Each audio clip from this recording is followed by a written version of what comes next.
ನಮಸ್ಕಾರ. ನನ್ನ ಹೆಸರು ರೋಹನ್ ಬಾಲಚಂದ್ರ. ಇವತ್ತಿನ ಬ್ರೇಕಿಂಗ್ ನ್ಯೂಸಿಗೆ ಸ್ವಾಗತ. ಇದು ನಮ್ಮ ದೇಶದ ಫೈನಾನ್ಸ್ ಹಾಗೂ economic news.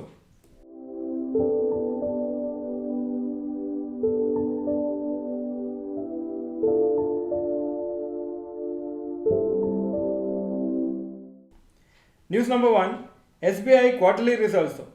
Net profit April to June 2023 19,094 ಕೋಟಿ.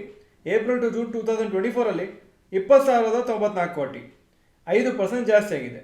ನೆಟ್ NPA ಪರ್ಸೆಂಟೇಜು 0.71% 0.57% ಆಗಿದೆ. ಆವ್ರೇಜ್ ರಿಸಲ್ಟ್ಸು ಕಂಪ್ನಿಗೆ, ಆದರೆ ಅನಲಿಸ್ಟ್ ಎಸ್ಟಿಮೇಟ್ಗಿಂತ ಜಾಸ್ತಿ ಬಂದಿದೆ. ಶೇರ್ಸು ಮಂಡೇ ಈ ರಿಸಲ್ಟ್ಸಿಗೆ ರಿಯಾಕ್ಟ್ ಆಗುತ್ತೆ. News number 2, 1.82 lakh crores GST collection in July. Last 2 ತಿಂಗಳು ಗೌರ್ಮೆಂಟು ಆ್ಯಕ್ಚುಲಿ ಈ GST ಕಲೆಕ್ಷನ್ಸನ್ನ ದೊಡ್ಡ ನ್ಯೂಸ್ ಮಾಡಿದಾಗೆ ಅವರು ಅನೌನ್ಸ್ ಮಾಡ್ತಾ ಇಲ್ಲ. ಯಾಕಂದರೆ ಮುಂಚೆ ದೊಡ್ಡ ಒಂದು ಪ್ರೌಡ್ ಮೂಮೆಂಟ್ ಹೇಳ್ತಾ ಇದ್ರು, GST ಇಷ್ಟು ಕಲೆಕ್ಷನ್ ಆಯಿತು, ಇಷ್ಟು ಜಾಸ್ತಿ ಆಯಿತು ಅಂತ. ಆದರೆ ಮಿಡಲ್ ಕ್ಲಾಸಿಗೆ ಒಂಥರ ಇಂಪ್ಯಾಕ್ಟ್ ಆಗ್ತಾ ಇದೆ. ಎಲ್ಲದಕ್ಕೂ GST ಪೇಮೆಂಟ್ ಮಾಡಿ ಸುಸ್ತಾಗಿಬಿಟ್ಟಿದೆ ಅಂತ ಅಷ್ಟು ಲೆವೆಲಲ್ಲಿ ಇದನ್ನು ದೊಡ್ಡದಾಗಿ ಪಬ್ಲಿಷ್ ಮಾಡ್ತಾ ಇಲ್ಲ. GST collections 1.82 lakh crores July 2024 ಆಗಿತ್ತು. ಇದು 10% ಹೈಯರ್ ದೆನ್ ಜುಲೈ 2023. ಜೂನ್ 2024 ಅಂದರೆ ಪ್ರೀವಿಯಸ್ ಮಂತು 1.74 lakh crores ಆಗಿತ್ತು. ಮಹಾರಾಷ್ಟ್ರ, ಗುಜರಾತ್ ಹಾಗೂ ಕರ್ನಾಟಕ 11ರಿಂದ 13% ಗ್ರೋತ್ ಆಗಿದೆ compare to last year GST collection. ಹಾಗೂ ತಮಿಳುನಾಡು, ಆಂಧ್ರ ಪ್ರದೇಶ್ ಮತ್ತು ಉತ್ತರ ಪ್ರದೇಶ -7% 5%ವರೆಗೂ ಅವರು ಗ್ರೋತ್ ತೋರಿಸಿದ್ದಾರೆ GST ಕಲೆಕ್ಷನ್ಸಲ್ಲಿ. News number 3, Divi's labs quarterly results. Total revenue April to June 2023 1,778 crores. April to June 2024 2,118 crores, 19% ಜಾಸ್ತಿ ಆಗಿದೆ. ನೆಟ್ ಪ್ರಾಫಿಟ್ಟು 356 crores 430 ಕೋಟಿ ಆಗಿದೆ, 21% ಜಾಸ್ತಿ ಆಗಿದೆ. ಆವ್ರೇಜ್ ರಿಸಲ್ಟ್ಸು ಕಂಪ್ನಿಗೆ ಈ ಕ್ವಾರ್ಟ್ರಲ್ಲಿ ಇದು ಅನಲಿಸ್ಟ್ ಎಕ್ಸ್ಪೆಕ್ಟೇಷನ್ಗಿಂತ ಕಮ್ಮಿ ಬಂದಿದೆ. ಹಾಗೂ ಶೇರ್ಸು ಮಂಡೇ ಈ ರಿಸಲ್ಟ್ಸಿಗೆ ರಿಯಾಕ್ಟ್ ಆಗುತ್ತೆ.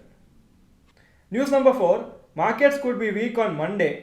US ಮಾರ್ಕೆಟ್ಸು ಶುಕ್ರವಾರ 2% ಬಿದ್ದಿದೆ. ಹಾಗೂ ಯುರೋಪಿಯನ್ ಮಾರ್ಕೆಟ್ಸು 1ರಿಂದ 2% ಡೌನ್.